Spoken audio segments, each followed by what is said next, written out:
Je lis du livre de Genèse, chapitre 6, versets 14 à 17, ce qui suit.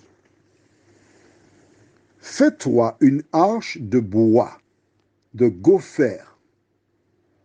Tu disposeras cette arche en cellules, et tu l'enduiras de poids en dedans et en dehors. Voici comment tu la feras. L'arche aura 300 coudées de longueur, 50 coudées de largeur et 30 coudées de hauteur. Tu feras à l'arche une fenêtre que tu réduiras à une coudée en haut.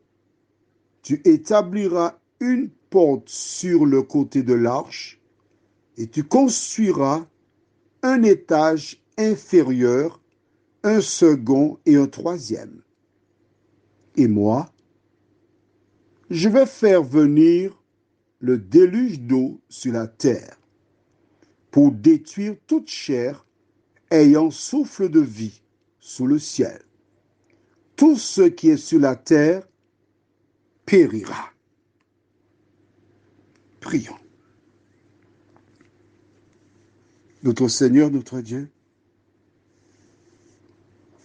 la parole est claire. La parole est belle. Alors que nous allons établir de manière précise dans notre cerveau ce que nous comprenons, merci Seigneur de nous diriger dans toute la vérité.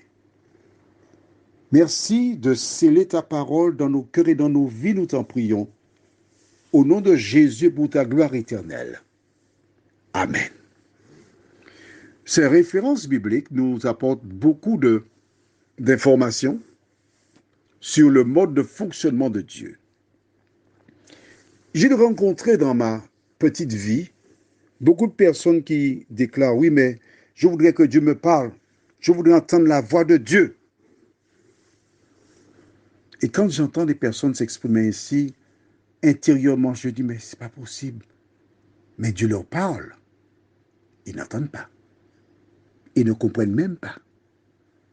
Comment Dieu parle-t-il aujourd'hui? D'accord. Il parlait directement aux gens comme il le fit pour Noé. On est d'accord. On est d'accord. Mais oui, il est gentil. Mais attention, Dieu te parle par le ciel. Quand je regarde des couchers de soleil, je dis non, un homme ne peut pas faire une chose pareille. Quand je regarde les animaux, leur fonctionnement, la nature de l'homme, deux petits machins qu'il y a dans le visage qu'on appelle des yeux, qui peuvent voir, informer, des oreilles, même la langue. Je suis en train de m'exprimer, bouger ma langue dans un certain sens. Je ne comprends même pas ce que je fais là. Mais des syllabes sortent, des mots, et toi tu entends, tu comprends. Mais est-ce que Dieu ne parle pas ainsi? La nature, est-ce qu'elle ne te révèle pas Dieu quand tu prends un vieux coco que tu jettes par terre et tu le vois pousser et te donner des cocos avec une eau sucrée, délicieux, mais est-ce que ce n'est pas Dieu qui te parle? Est-ce qu'en écoutant le WhatsApp là, aujourd'hui, qui vient de la Bible, est-ce que ce n'est pas Dieu qui te parle? Alors, Dieu s'exprime de différentes manières aux hommes. Mais là, il a dit à Noé, tu vas faire l'arche. La longueur, c'est 150 mètres de long. Il donne la description. Si tu voudrais que Dieu te parle, il faudrait qu'il y ait une raison valable, quelque chose qui n'existe pas. Mais il a tout donné dans la Bible déjà. Maintenant, à qui Dieu s'adresse-t-il? À un homme, Noé, qui est comment?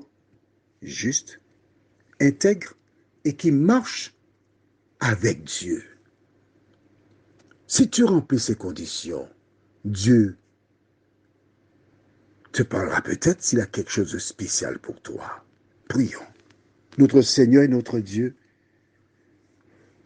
nous découvrons le type de personne à qui tu t'adresses. Nous ne voulons pas dire et nous ne dirons jamais que c'est seulement ce type, parce que les pensées des hommes sont très éloignées de celles de Dieu. Mais nous retenons que tu as donné une mission à cet homme qui marche avec toi, de nous aider, ô Dieu, nous aussi, à te connaître et à marcher avec toi, nous t'en prions. Au nom de Jésus et pour ta gloire éternelle. Amen. Je te souhaite une bonne journée.